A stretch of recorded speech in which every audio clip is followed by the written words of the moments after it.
ठाकरे बंधूंची युती होताना चर्चेची महत्त्वाची भूमिका वठवणारे खासदार संजय राऊत अलीकडे मनसेच्या टार्गेटवर आल्याचं चित्र दिसतंय। मनसेचे प्रवक्ते संदीप देशपांडेंनी राऊतांचा नामोल्लेख टाळत सातत्यानं त्यांच्यावर टीका करायला सुरुवात केलेली आहे। मनसे अध्यक्ष राज ठाकरेंच्या संमतीशिवाय संदीप देशपांडे राऊतांवर खुलेआम टीका करणार नाहीत असं बोललं जातंय आणि याच निमित्तानं मनसेमध्ये आणि ठाकरे सेनेमध्ये ठिणगी पडल्याची चर्चा राजकीय वर्तुळात आहे।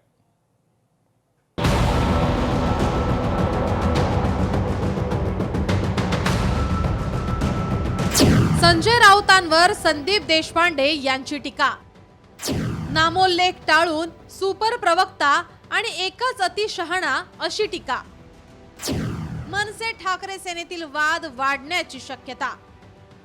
ठाकरे बंधूंच्या युतीची पहिली घोषणा करताना मनसे अध्यक्ष राज ठाकरे यांनी खासदार संजय राऊत यांना स्वतःहून व्यासपीठावर बोलावून घेतलं होतं। राज ठाकरे यांच्या या कृतीने ठाकरे बंधूंची युती होण्यात राऊतांनी घेतलेला पुढाकार अधोरेखित करणारी होती। त्यानंतर महापालिका निवडणुकीच्या निमित्ताने झालेल्या सर्व बैठकांमध्ये संजय राऊत यांची भूमिका महत्त्वाची होती। मात्र याच दरम्यान पालिका निवडणुकीत संदीप देशपांडे आणि संतोष धुरी या दोघांना बैठकीपासून दूर ठेवण्याचे आदेश मातोश्रीवरून देण्यात आले होते। परिणामी या दोघांना ठाकरे बंधू युतीच्या चर्चेतून धुरी आणि देशपांडे यांना दूर ठेवण्यात आले। याची मोठी नाराजी देशपांडे आणि धुरी या दोघांना होती। धुरी यांनी मनसेला अखेरचा जय महाराष्ट्र करत भाजपाचे कमळ हाती घेतले।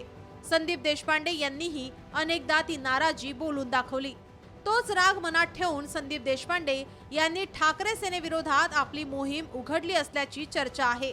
राज ठाकरे यांनी मध्यंतरी बोलावलेल्या पक्ष पदाधिकाऱ्यांच्या बैठकीत पदाधिकाऱ्यांनी आपण ठाकरे सेनेला मदत केली पण त्यांनी मैत्री धर्म पाळला नसल्याची तक्रार राज यांच्या समोर बोलून दाखवली होती।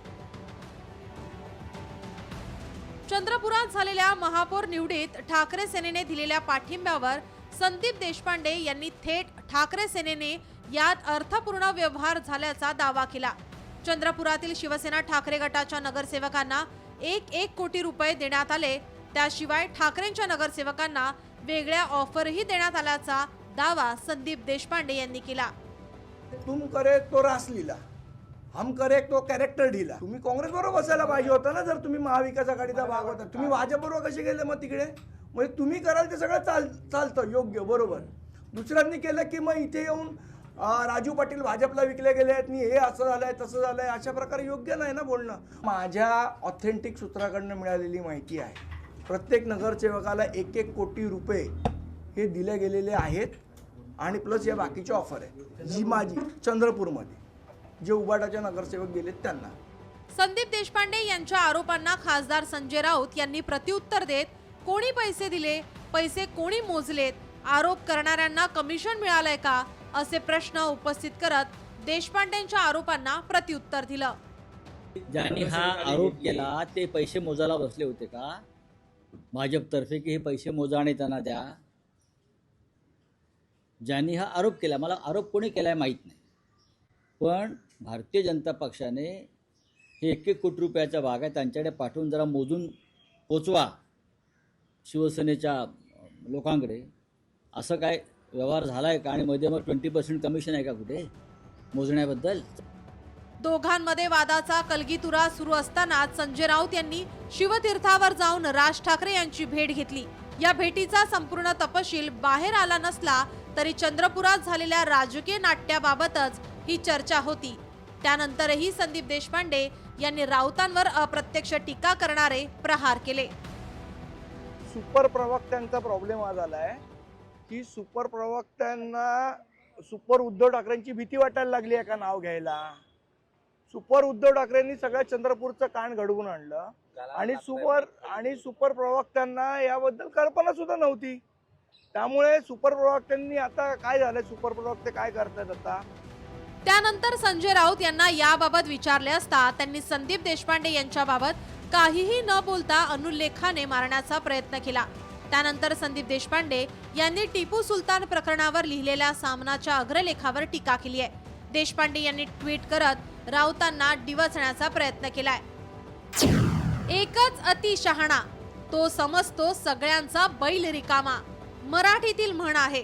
कुठल्याही लेखाशी साधर्म आढळल्यास तो निव्वळ योगायोग समजावा. त्या पोस्टवर मला बोलायचं नाही. ज्यांना कोणाला समजायचं त्यांना समजेल. आणि मी ती जस्ट म्हण एक ऐकली, ती म्हण मी पोस्ट केलेली आहे. आता कोणाशी त्याचा साधर्म आढळल्यास निव्वळ योगायोग समजावा असंही मी म्हटलेलं आहे. त्यामुळे आता कोणाची साधर्म आढळलं असेल तर योगायोग आहे. संदीप देशपांडे यांच्या टीकेवर पक्षाच्या वतीनं किशोरी पेडणेकर यांनी सारवासारव करण्याचा प्रयत्न केलाय. एखादा अग्रलेख येतो तेव्हा तो एकाला उद्देशून नसतो.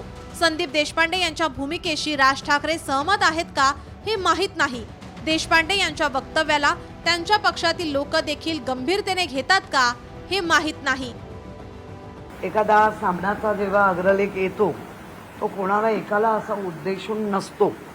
आणि संदीप ज्या भूमिका मांडतायत त्या भूमिकेशी राजसाहेब सहमत आहेत की नाही ते अजूनही कळलेलं नाही. त्यामुळे संदीपच्या भूमिकेला फारसं कोणी त्यांच्या पक्षात अगदी सिरियसली घेत नाहीये. त्यामुळे आम्ही पण घेणार नाही. ठाकरे बंधूंच्या युतीत सुरू असलेल्या या छुप्या वादात भाजपने आगीत तेल ओतण्याचा प्रकार केलाय. उभाटा गट धोका देण्यात एक्सपर्ट आहे. संदीप देशपांडे यांच्या पक्षाने टाळी दिली असा थेट आरोप भाजपाने ठाकरेंवर केला आहे. उभाटा गट सातत्यानं आपल्या मित्रांना धोका देण्यामध्ये एक्सपर्ट आहे. 2019ला त्यांनी भारतीय जनता पार्टीला धोका दिला. त्याच्यानंतर संदीपजी देशपांडे यांच्या पक्षाने त्यांना टाळी देऊन पुढे केलं, परंतु त्यांनी राज ठाकरे यांना सोबत घेतलं नाही.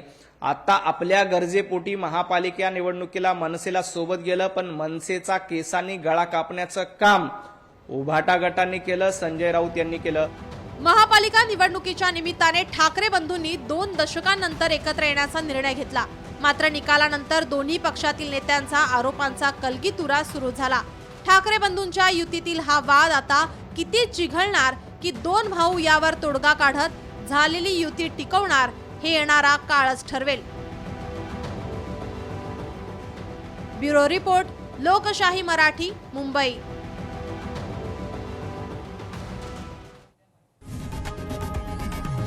लोकशाही मराठी ऐका, पहा, जागरूक रहा.